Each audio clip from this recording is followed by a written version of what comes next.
Okay, so for our next two talks, kicking off is Amarendra Kumar from IIT Guwahati. Okay, thank you. Take it away. I thank the organizer for inviting me for this conference, and it's very nicely organized, and I thank in particular Manas for giving me this opportunity to talk about our some ongoing work. This work is on Parity-Time Symmetric oscillators with nonlinear dissipation. It is done with my in collaboration with my PhD student Jyoti Prasad Deka. So I am sure by now, today the end of this conference, so everybody understand what is Parity-Time Symmetry is and what exactly actually we mean by or refer to as Parity-Time Symmetry. And according to, as Carl Bender puts it, that Parity-Time Symmetric system lies between Hermitian, in fact, between closed and open system, and in fact it lies between Hermitian and non-Hermitian systems, because if it is a PT-symmetric system, then in the unbroken regime, it generally behaves like a Hermitian system, while in the broken regime, it behaves like non-Hermitian.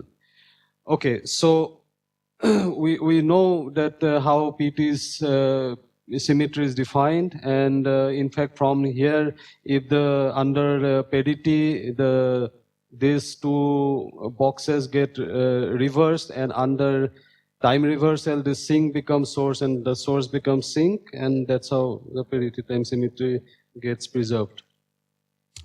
An intuitive explanation, maybe this has been already shown to you by some of the speakers.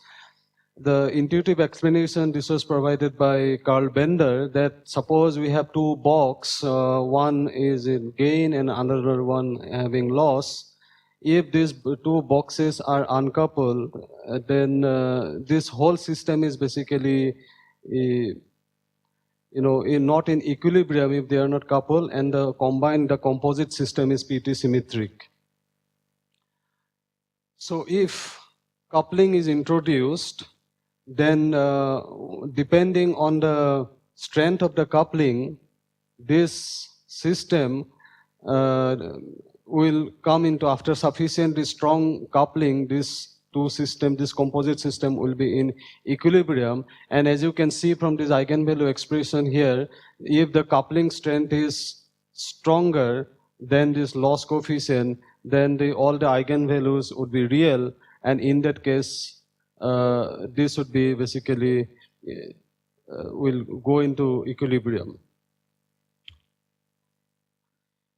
There are a lot of good review articles written on the connection between PT symmetry and non-Hermitian physics. The most recent one is, it appeared in Nature Physics, that is Non-Hermitian Physics and PT symmetry. Is an excellent article, and I think the students can benefit from this article. PT symmetry, as my topic is on harmonic oscillators, and one of the most prominent topic currently, in fact one of the most hot topic, is the so-called optomechanics. In optomechanics also, parity-time symmetry has been studied quite significantly, and two recent papers, one is on this PRL paper on PT symmetric breaking chaos in optomechanics, and again another paper where they are exploiting higher order exceptional points in optomechanics is actually noteworthy.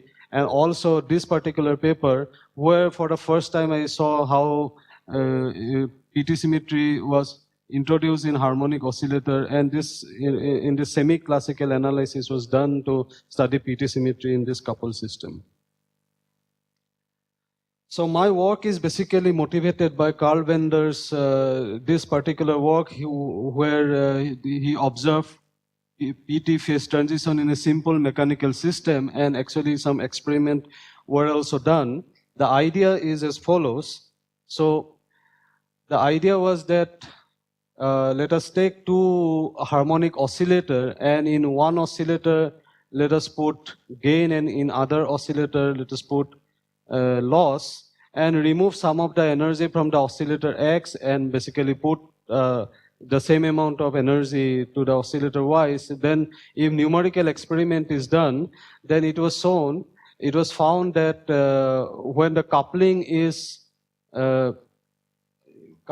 stronger than the loss, here basically here when the coupling is stronger than this loss, actually this, okay, then you see there is a periodic power transfer between these two oscillators, and this is basically there in the unbroken PT regime, and Rabi oscillations are observed. This was the numerical experiment.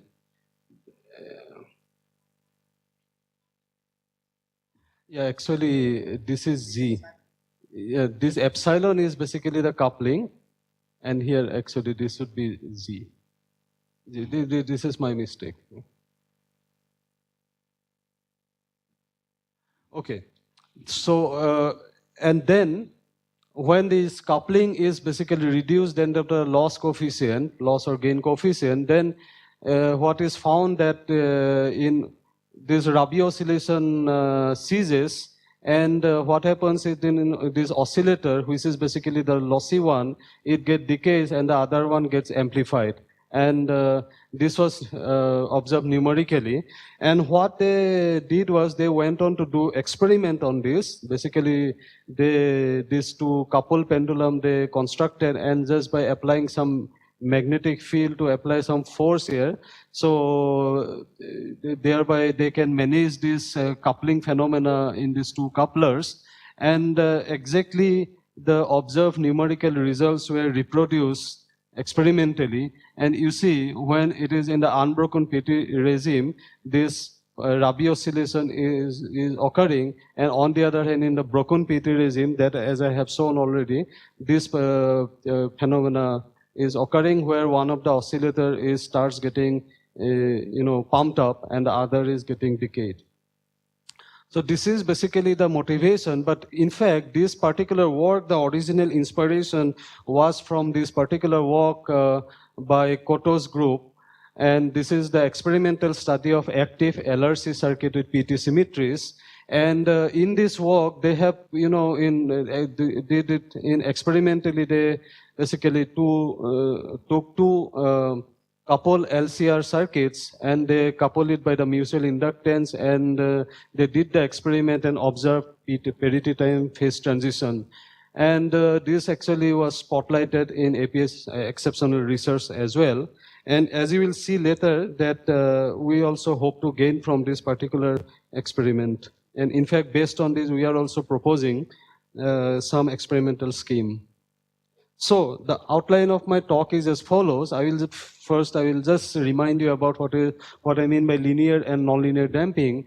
Then I will talk about the model and its Eigen Spectra, then the temporal evolution of the dynamical variables, chaotic dynamics in the system, and the experimental scheme that we are proposing.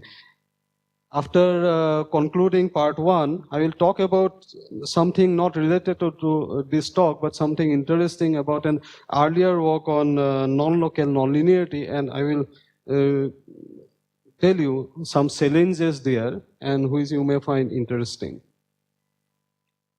Okay. So we know the harmonic oscillator with linear damping. This is a well-known thing, and we know that the origin of this harmonic oscillator with linear damping is a stable equilibrium, and the stable equilibrium, we know that it is basically the simplest example of an attractor. If a driving force is applied after some transient motion, the final resulting motion occurs. It basically followed the driving force.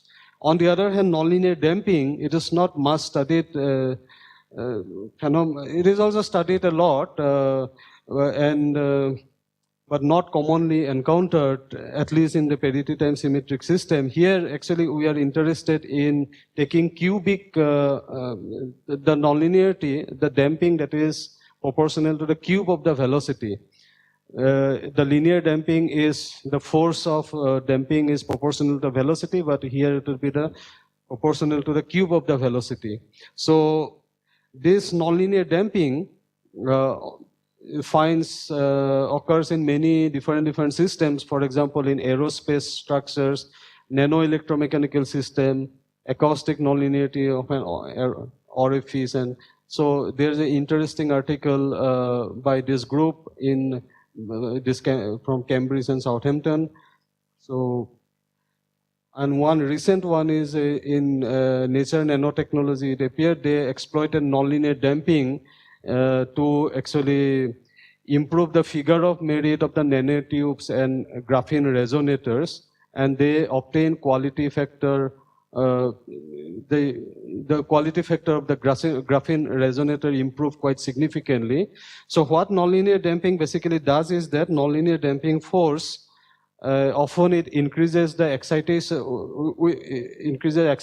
level, so that the relative response of the system compared to the excitation level is getting reduced. So by inspiring with this thing, our model goes like this. We consider two couple oscillators, with one oscillator is has loss and another one is gain. So we're assuming that the system is basically put in a nonlinear dissipative medium, and both the oscillators are driven by a force. It is completely up to us that we may actually drive this oscillator, loss oscillator, or a gain oscillator, or both, depending on our requirement or application or the phenomena that we are interested to look at it. So this is the model, and here this is the natural frequency of the harmonic oscillator. Kappa is the coupling coefficient, alpha is the linear damping coefficient, beta is the nonlinear damping coefficient. And in absence of the drive, this equation can be written in this form, and the ground state of the oscillator basically refers to this point. And beta is the nonlinear damping coefficient. Yeah, they both have minus. So interestingly, this model is equivalent to a dimer actually. You see, what we can do just by using method of slow complex variable, if we put it, this thing here, and A and B, these variables are very slowly varying amplitudes, then it turns out that this equation takes this particular form, and in the absence of nonlinear dissipation and external drive, so one can obtain this dimer equation, which is basically akin to the so-called two waveguides having loss and gain and coupled by this coupling coefficient, say kappa. So then we studied the Eigen Spectra of this system. The linearization Jacobian is very easy to work out, easy to find out. So if we analyze this, the Eigen Spectra look like this. And what is interesting is that we have now two exceptional points. The one exceptional point is that kappa is equal to 0.87. Of course, for this particular set of parameters that I have chosen, one is at 0.875 and another one is at kappa is equal to 1. And we have basically two unstable regime here. One is between 0 to 0.875, another one is between 0.875 to 1, and 0.875 to 1, this is the oscillatory regime, and here beyond kappa greater than 1, this is the unstable regime. So, we, without the nonlinear dissipation, if we study the temporal evolution of the dynamical variable, what we have found that in the both the unstable regime, quite obviously, this dynamical, they show blowing up behavior. On the other hand, in this oscillatory regime, the aperiodic behavior is exhibited. That is quite natural. But now, when this nonlinear dissipation is switched on, then what is interesting is that in the lower upper this regime, unstable regime, the blow up is basically getting stopped. And what occurs after some time, it shows periodic oscillations. And even in there also, this also settles to periodic oscillation. But in the upper unstable regime, now blow up now here happens quite early. Unlike here, you see, it happened after some time. But now, introduction of nonlinear dissipation, the blowing up is happening quite early. So the take-home message is that the nonlinear dissipation may be used as a control parameter. So if we just switch off the coupling just to ascertain whether the conclusion is correct, we switch off the coupling and keep the nonlinear dissipation on, then quite obviously now we are driving both the oscillators. The oscillator 1, because that was a lossy oscillator, it decays, but the oscillator 2, if nonlinear dissipation would not be there, then it will blow up, but because of nonlinear dissipation, we see that it basically exhibits periodic behavior and does not blow up. So, in a way, our assertion that nonlinear damping could be used as a control parameter. Then coming to the chaotic dynamics in the absence of external drive. So, if we take up these parameters here, of course, these exceptional points, the lower unstable regime is getting slightly changed, but the upper one remains the same. One interesting point is that these exceptional points are independent of basically the nonlinear dissipation. Beta has actually no role here. And if we do the Lyapunov exponent analysis, what we find that when at very low kappa, low coupling coefficient, all the Lyapunov exponents are negative, which is basically akin to the so-called periodic behavior. And with increase in kappa, Lyapunov exponent lie close to x-axis, or basically some of them become positive, so it may show chaotic behavior. To ascertain that, we have plotted it in the phase plane, we see a chaotic attractor there. But to confirm it further, and with the application of a force, we actually did power spectrum analysis just to explain what power spectrum analysis is for those people. I think everybody, most of you know it, but it is basically a very simple way to check periodicity and chaos in a dynamical system. So what we have to basically do is that we just take the time series of a dynamical variable and compute its Fourier spectrum. So if the motion is periodic, then with frequency f1, so it has delta peaks at various f1 and its various harmonics. And if it is quasi-periodic, then there are independent, you see, there are delta peaks at all linear combinations of the basic frequencies with integer coefficients. On the other hand, this is the signature of chaos. For chaotic motion, the spectrum has continuous and broadband nature. The spectra contain spikes indicating predominant frequencies of the solutions.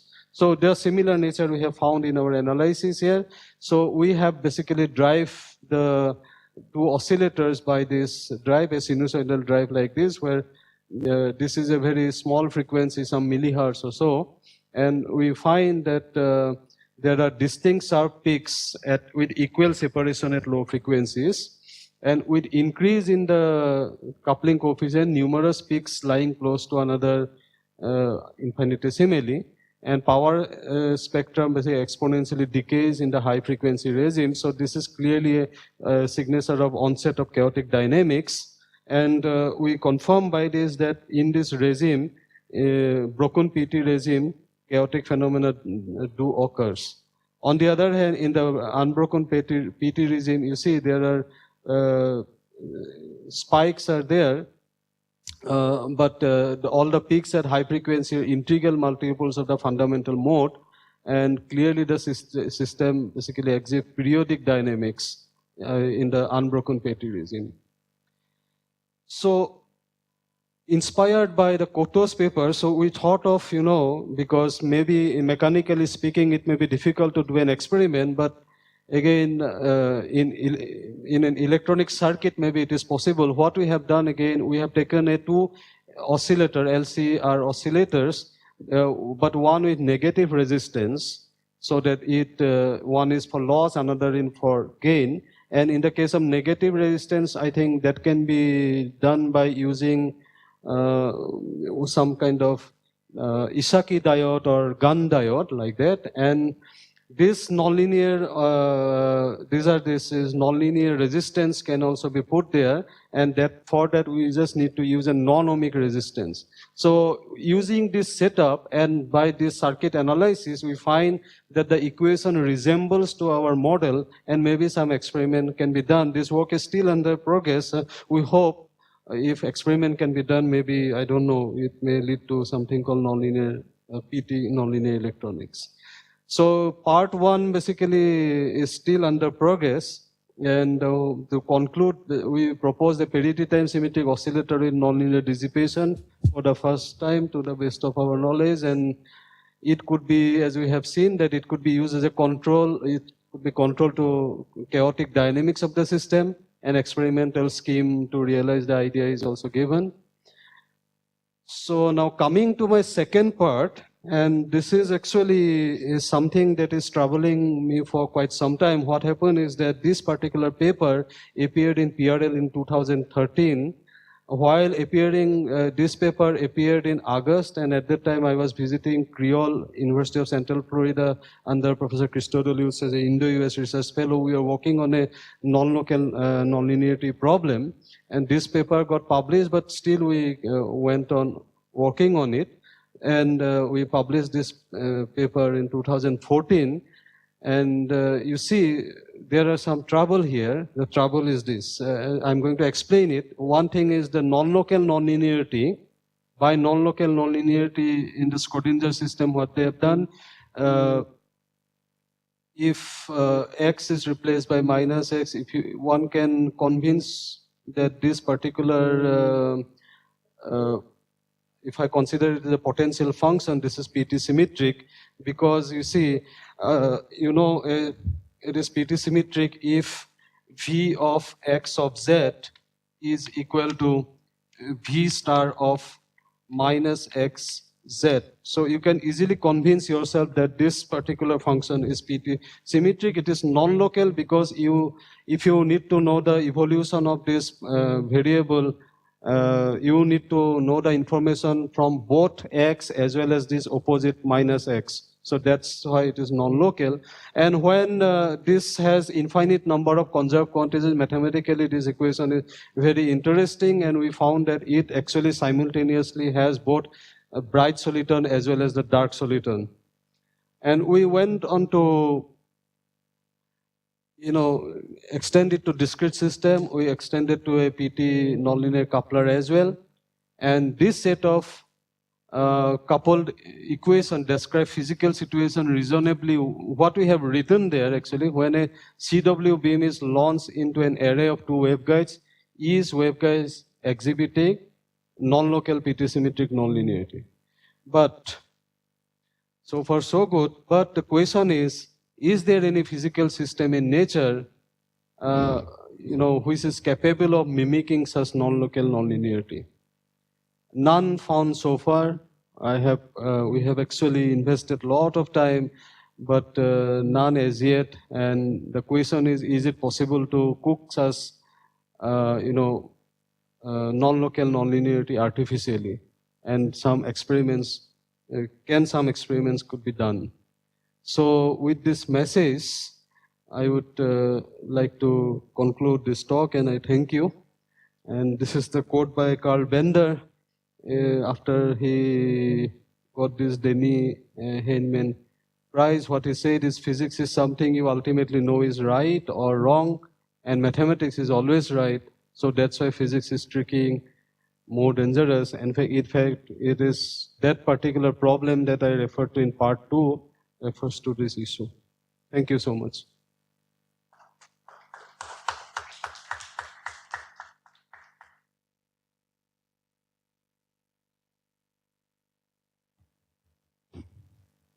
We've got plenty of time for questions.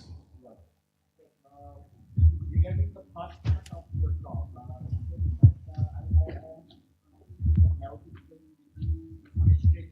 the chaos in 2 dimensions. So you have only a 2-dimensional system, then how you get chaotic behaviors? In 2 dimensions, if nonlinearity is there, then it can show chaotic behavior because nonlinear dissipation is there. We have introduced nonlinearity or nonlinear damping. Whenever, so then.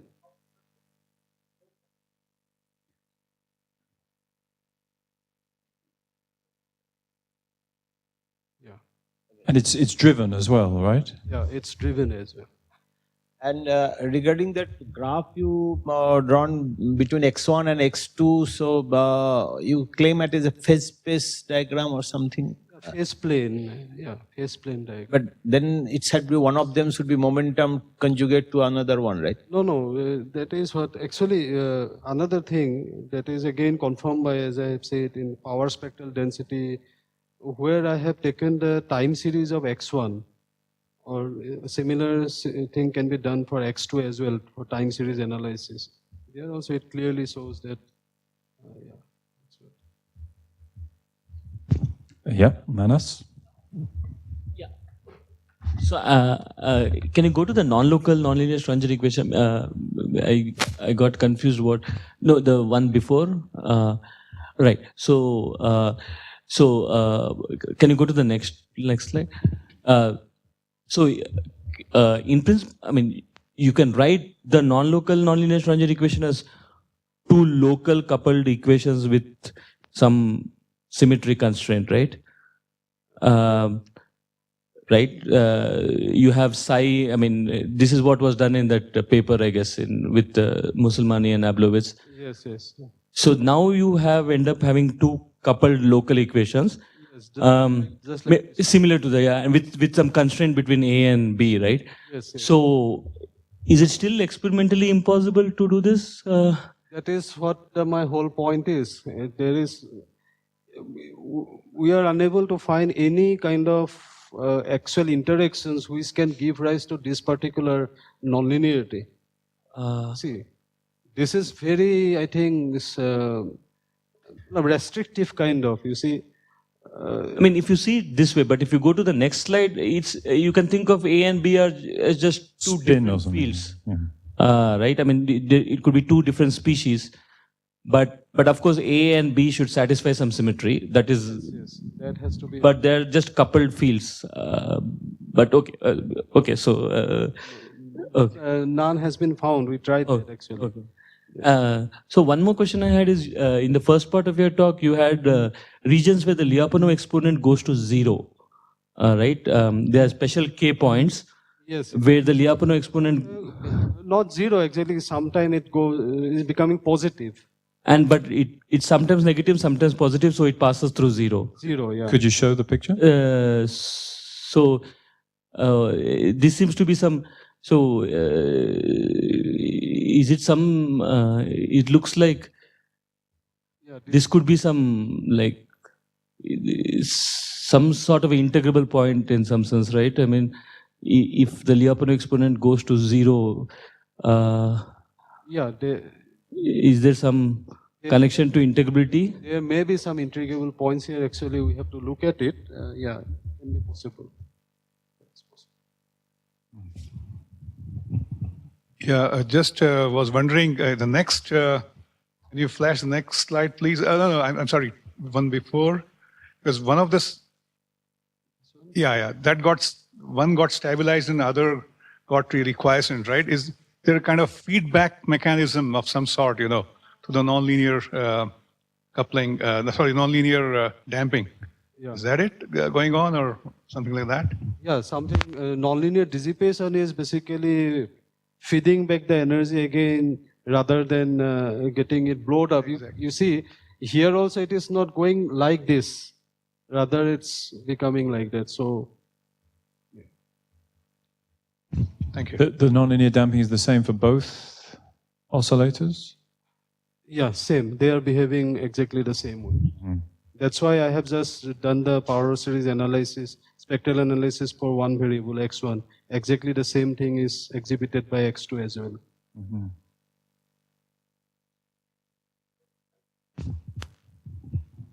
The potential is local and induced. Am I right? It is PT-symmetric. This one? Yeah. Okay. When will it exhibit unbroken PT-symmetry? Because here the fields are itself potentials. So when will it exhibit, unbroken? When will it exhibit the PT phase transition? It will show when the eigenvalues, you see, they become unbroken if it is real. Eigenvalues are real, and if it is broken, then it would have imaginary eigenvalues. What I'm asking that whether it will always forever stay as PT-symmetric, or it will? Yeah, it will remain PT-symmetric. PT-symmetry, you see, the Hamiltonian and the PT-symmetric operator, PT and this, they will commute. PT-symmetry is going to be retained. But whether it is phase transition would be there, whether it would be broken or unbroken, that would be decided by the eigenvalues. But the PT-symmetry is not getting destroyed. No, what I'm asking that here the potential is itself fields. Okay, I mean psi and psi star of minus x. Yeah. If they are independent, if they are asymmetric, the potential will be broken. Am I right? Potential is not broken. I mean PT-symmetric potential. Yeah, PT-symmetry. Okay? This should be retained. But eigenvalues, you see, if you see in the solution of the Schrodinger equation, say e to the power I lambda t, say, so if your lambda is real, then it shows oscillatory behavior. You get the so-called Rabi oscillation kind of it. But if lambda is imaginary, then you have this lossy or amplifying behavior or blowing up behavior would be there if it is. So that's where the transition is. When this eigenvalue starts getting imaginary, exactly at that point, in the exceptional point, beyond exceptional point, this is exactly what happens. In fact, you see the Eigen Spectra that I have plotted earlier here. In this rhythm, there is the eigenvalues are here. What is the? Of course, don't get confused with this because this is with the related to the linearization Jacobian, not with the Hamiltonian here. But here this real part is 0. Only the imaginary part is there. So it is oscillatory because here e to the power e to the power lambda t. Lambda is now oscillatory. But don't get confused with the Jacobian and the Hamiltonian. This is we have done from the Jacobian thing. If we do it from the Hamiltonian, the other way around.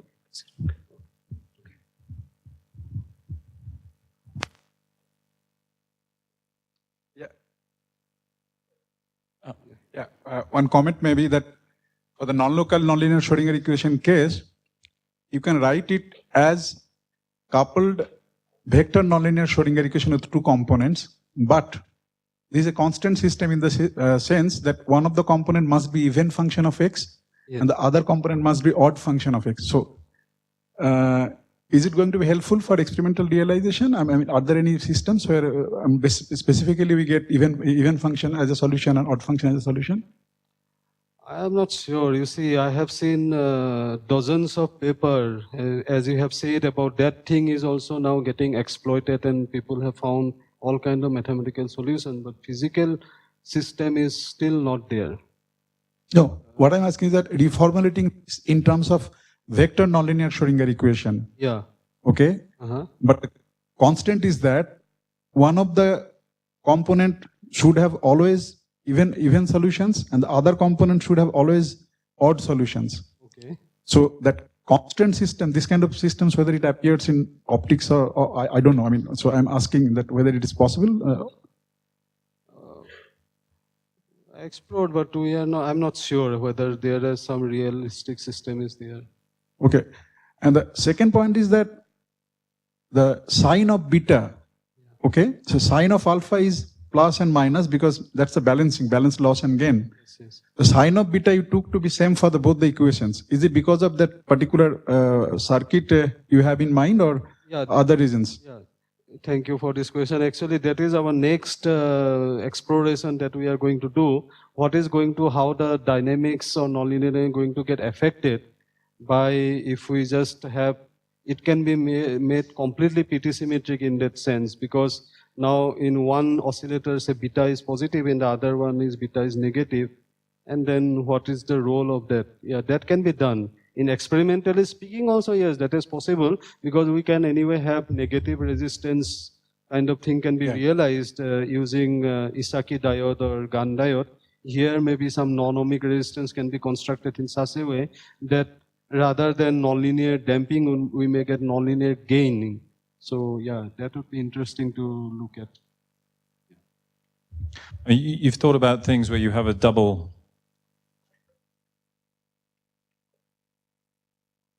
well, we have psi left, psi right. Now you take linear combinations like psi even, psi left plus psi right and psi odd, psi left minus psi right. Can you get